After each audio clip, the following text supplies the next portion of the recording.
We are the Gujarat Technological University. Since its inception over a decade ago, GTU has been empowering young and curating minds to realize their true potential. Over 4 lakh inspired students are enrolled with one of the premier academic universities in India. With more than 450 affiliated colleges in its fold operating across 5 zones of the state, GTU, the International Innovative University, your place to move forward.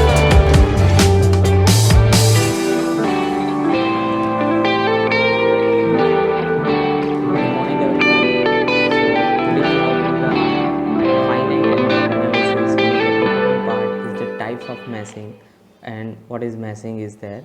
So we will start it. So today our presentation outline is why the grid is needed, element types, grid design and guideline, geometry, solution adaptation, and grid importance. Let's see. First question arises in our mind: why is a grid needed? And the important is what is grid. So we already learned something regarding grid in the previous chapter. So designate the cell of the elements which the flow is solved, and second one is the describe the representation of the geometry of the problem that we already learned in the types of common representation technique in the solid modeling, and has cell grouped into the boundary zone. So boundary zone is nothing but it is a boundary condition which is represented by the boundary representation technique BREP. Now another thing is we have to learn that the grid has a significant importance on the rate of the conversions. Rate of the conversion is nothing but it is the one of the solving the algorithms by easy method. So solution accuracy and the CPU time required. CPU time required depend on the CPU configuration. We can say if you want to convert any geometry in the meshing geometry, then we need to higher RAM and the solver. So for industrial purpose we are using the solver for the assembly and for all this purpose. Okay, so now the next is that how to create the geometry. The starting point of the all problem is the geometry. We know that it is the first step to create the geometry. So basically here for meshing purpose we are describing 2 types of geometry, which is concerned with the volume, phase, edge, and the vertices. So we know that the one standard simple geometry that we already learned in the CREP, constructed solid geometry, and the another is the complex geometry. Complex geometry means a hybrid geometry of the combination of the boundary representation technique, or we can say the constructive type solid geometry. So here observe that one cube is there, where it is a very simple geometry is there, which is easy to prepare in the any solid modeling software. But if you want to prepare a complex geometry in any software, then it is a we need to so many operations, we need to so many iteration is required to generate a mesh. So that's why geometry is the very important for the meshing purpose. Next, second one is the which concept we are using for the geometric purpose. So it is the top down and the bottom down approach. We already learned this approach in the form of the constructive geometry tree and the one of the wireframe modeling representation. Okay, so for the local operation purpose, if we are putting the direct cylindrical bricks or a spheres, then we create one of the top down approach which is used for the assembly purpose. But when the geometry is very typical, or we can say the hybrid, at that time we can use the edge, phase, volumetric, that is come under the bottom up approach, and the any geometry can be created using the same pre-processing software that is used for the create the grid and create using the other programs. Okay, so for the basic needs purpose, geometry creation purpose, we have to know this concept, top down concept and bottom up concept. So next one is the types of cell shapes. Types of cell shapes are nothing but we already learned in a yesterday session. It is the types of the elements 1D, 2D and 3D. For meshing purpose mostly we are preferring the 2D and 3D mesh purpose. So let's see. Another is the terminology. This terminology is very important for the math generation purpose in any CAD software for analysis purpose. So first one is the cell. So have you shown in the diagram? In the 2D this is the cell, and in the 3D this is the one cube is considered as a one cell. So control the volume into which domain is broke up. And node, we know that this is node, which is the vertices end point, it is considered any point, it is considered as a node.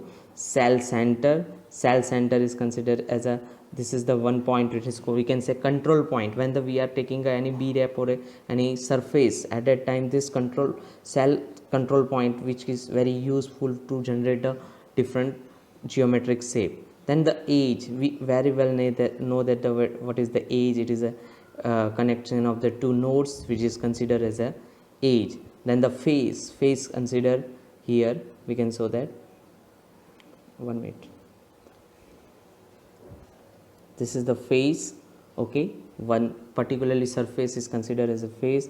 And then the zone is also an important part. It is a grouping of the nodes, face and the cells. Means if I am taking a one chess cube and if I am put it into the small species, then it is considered as a one zone.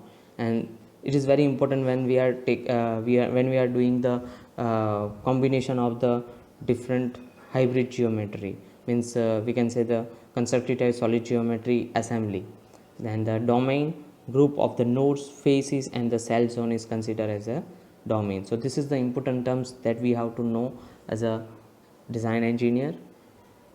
So now it is the main question asked in the Gujarat Technological University examination in the CAD paper: types of meshing, or we can say types of grid. So first of all, it's starting with the structured grid. So when the structured grid is important, structured grid is mostly important for the, we can say, the surface purpose, as well as the, we can say, the any geometric outer body representation or a inner skeleton structure.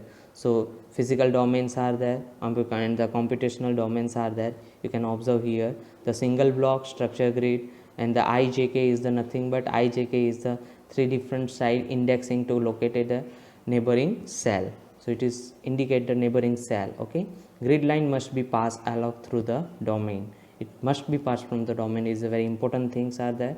So we can say that if we want to present a one wall and inside structure, skeleton structure, means we want to present our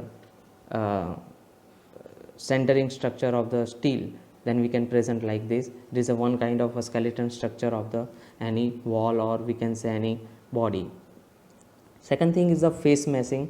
Structural grid, we can here you can observe in single block geometry and always a logical representation. So this is the difference between the differential types of the hexahedron grids in a particularly structural grid. So single block meshing may be including a 180 degree of the constants. So it is a particularly difference with the con type, or we can say curvature type geometry and the plane geometry.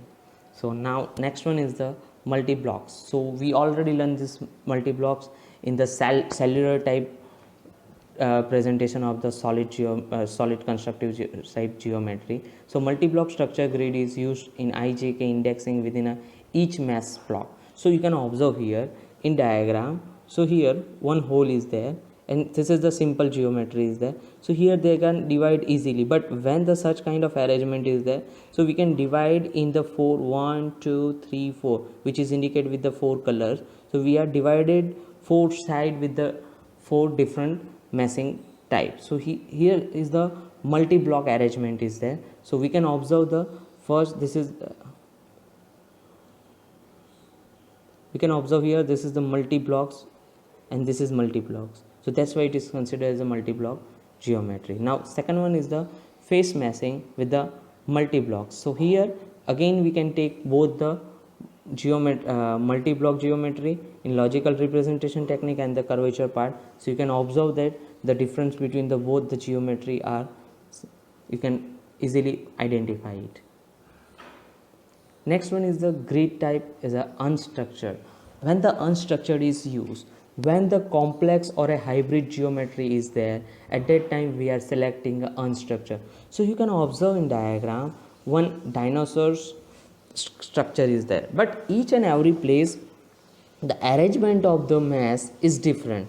So in this area big massing is there, in this area small massing is there. So as per geometry we can change the size of the particularly massing. So this is the unstructured, means when the complex part or we can say non-parametric part is there, geometry is there, at that time we can consider the unstructured geometry. So this some memory and CPU overhead to be the unstructured references. Okay, so this is the unstructured grid, you can observe here easily. Now the second part is called examples. This is the important for the unstructured purpose. So first one is the map, second one is the submap, third one is the tree primitive, and fourth one is the pave and the tree pave. So what is this? This is actually a particularly cellular type. Sorry, not cellular type, but this is the particularly divided into the ununiqueness is there. So when the hybrid part is there, ununique geometry is there, at that time we are using all four codes for the different application purpose. Okay, now the last one is the hybrid. Hybrid is a very important things because hybrid is multi functionality is there, multi-purpose is there. So triangular and quadrilateral in the 2D, and the tetrahedron prisms and the pyramid in the 3D. You can observe here the one diagram is there. Here prism layer is efficiently resolved by the boundary layer condition. Here the tetrahedron volume, and here is a different tetrahedron with the different mesh. So here and here all three meshing are different. It is a non-conformal interface. You can observe the one silencer type is there. So when the stress concentration area is there, the meshing type is very small, then big, then different another things are there. So this is the hybrid meshing. So you can observe the one car front engine area is there, and this is the complex geometry is there. So each and every geometry have the different meshing structure because each and every component have the small or a big geometric representation techniques are there. That's why we are complex it. So this is the most important part of this. And second one is the zonal hybrid mesh. Zonal hybrid mesh is also important. Here we are using a, you can observe here in zonal, this is the one part is there, this is the second part is there. It is connected with the pipe, and when it is connected with the pipe we are just consider the surface meshing. So here mesh size is very big, then small, again small, different part, then again the regular meshing is there. So this is the particularly we can sense the zonal wise. So here we can say this is the one zone, second zone, third zone, fourth zone, and fifth zone. So this is the zone wise hybrid meshing is there.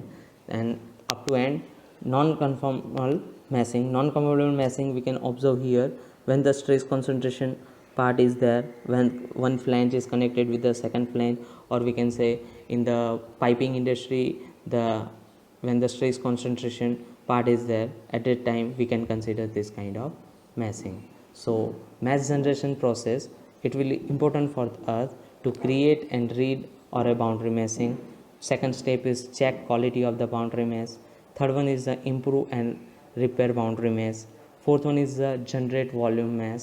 Fifth one is the perform further refinements if required. Sixth one is the impact quality of the volume mesh and remove the sleeves and degreement cells and save the volume mesh. So here you can observe that one hybrid geometry is there. We can divide it into the different meshing purpose with our different steps are there. So this processing steps is very important when we are learn the any software meshing. So this is the one theoretical part of the types of meshing. In next lecture we observe the different type of meshing in our ANSYS Workbench software by using a video conference. Thank you. If you have any questions or any doubt, you can ask me in comments, WhatsApp, or you can email me. Thank you.